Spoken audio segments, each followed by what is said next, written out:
La miseria del mundo, dice Pierre Bourdieu.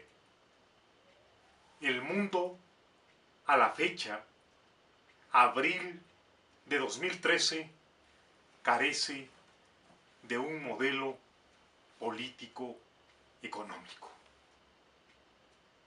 Con frecuencia suelo recordar el pensamiento de un español sabio y profundo que decía: no son los poetas, ni los novelistas, ni los pintores, ni los músicos, ni los artistas los que viven fuera, al margen de la realidad. Son los políticos los que están al margen, fuera de la misma. Se dice que en América Latina existe actualmente un socialismo del siglo XXI. La frase demuestra un analfabetismo sociológico atrevido, galopante.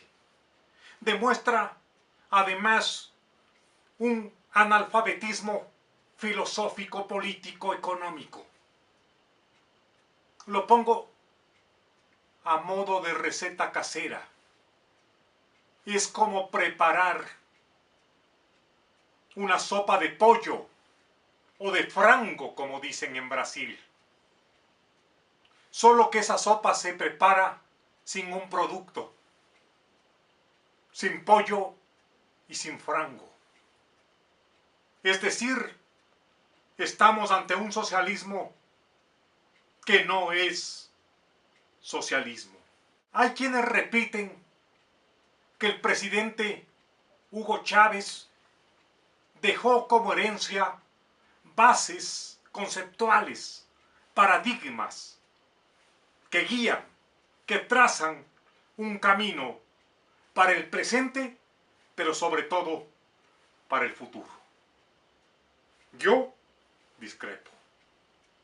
Evoco con respeto la imagen del líder venezolano, pero el modelo aplicado por el comandante Chávez fue capitalista, extractivista, con un inmenso ánimo justiciero, con un gran afán por favorecer, con razón, a los más pobres. Aunque al impulsar esas políticas, no pocas veces irrespetaba instituciones hasta el punto de que la democracia que impulsaba empezaba a devorar a la república con los tres poderes realmente existentes: el poder ejecutivo, el legislativo y el judicial, que se empezaron a concentrar en la imagen del comandante en jefe. Europa no tiene un modelo político. En el siglo XX hubo básicamente tres modelos imperantes en el mundo. En 1917 asomó su cabeza al mundo con la Revolución Soviética el modelo socialista, modelo que expiró con más pena y desazón que gloria cuando cayó el muro de Berlín. Hay que admitir, eso sí, que dejó importantes enseñanzas. El segundo gran modelo del siglo XX que yo reconozco es el keynesiano, que apareció en la crisis de los años 30 del siglo XX. Este modelo estuvo vigente hasta los años 70 y 80 del siglo anterior, cuando empezó a imponerse con fuerza, con dogmatismo, con virulencia, el llamado neoliberalismo, el liberalismo de extrema derecha, el liberalismo que buscaba las privatizaciones, el liberalismo que pretendía, y acaso no solo pretendió, sino que redujo el Estado a la condición de un mínimo bonsái decorativo. Capitalismo de extrema, capitalismo dogmático, que estuvo liderado por la señora Margaret Thatcher de Inglaterra, el señor Ronald Reagan de los Estados Unidos y el Papa Juan Pablo II, obispo de Roma.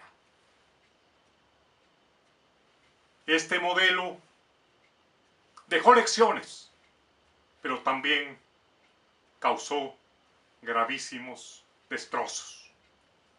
Entre las lecciones hay que rescatar el manejo necesario, prudente, de la macroeconomía.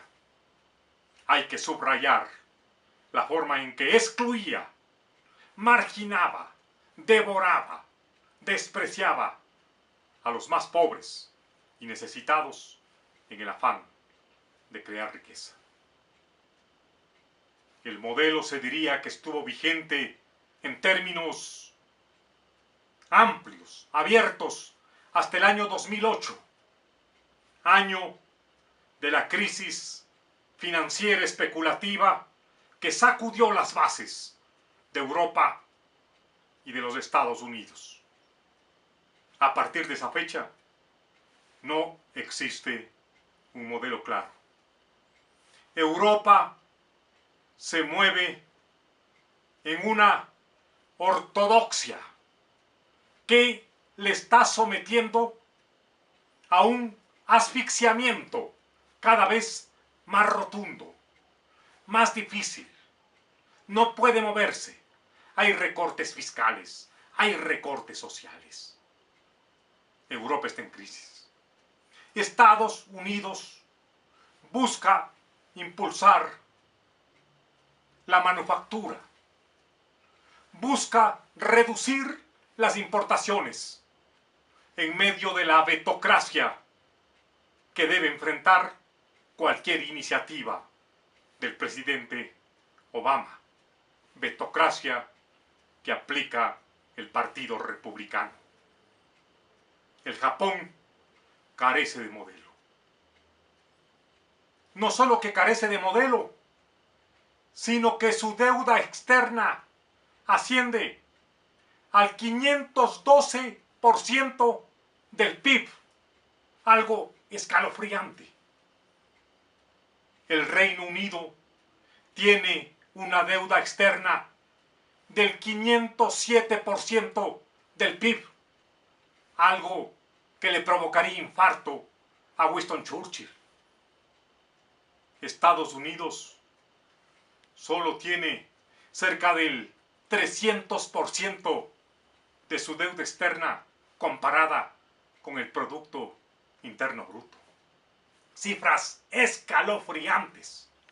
Indigna, alarma o por lo menos sorprende cuando estos países que están realmente quebrados, los he puesto como ejemplo, se indignan porque Venezuela tiene una deuda externa pavorosa, asciende al 81% del PIB. Claro que Venezuela está en crisis. Claro que tiene problemas, pero hay que comparar las cifras y no repetir conceptos de memoria sin razonarlos. La deuda externa ecuatoriana asciende al 21 o 22% del PIB. Es, por lo tanto, una deuda, digámoslo, sana, viable. El crecimiento de América Latina, que es real, que es reconocido en el mundo, no es un crecimiento obra de una revolución. En América Latina no hay una revolución.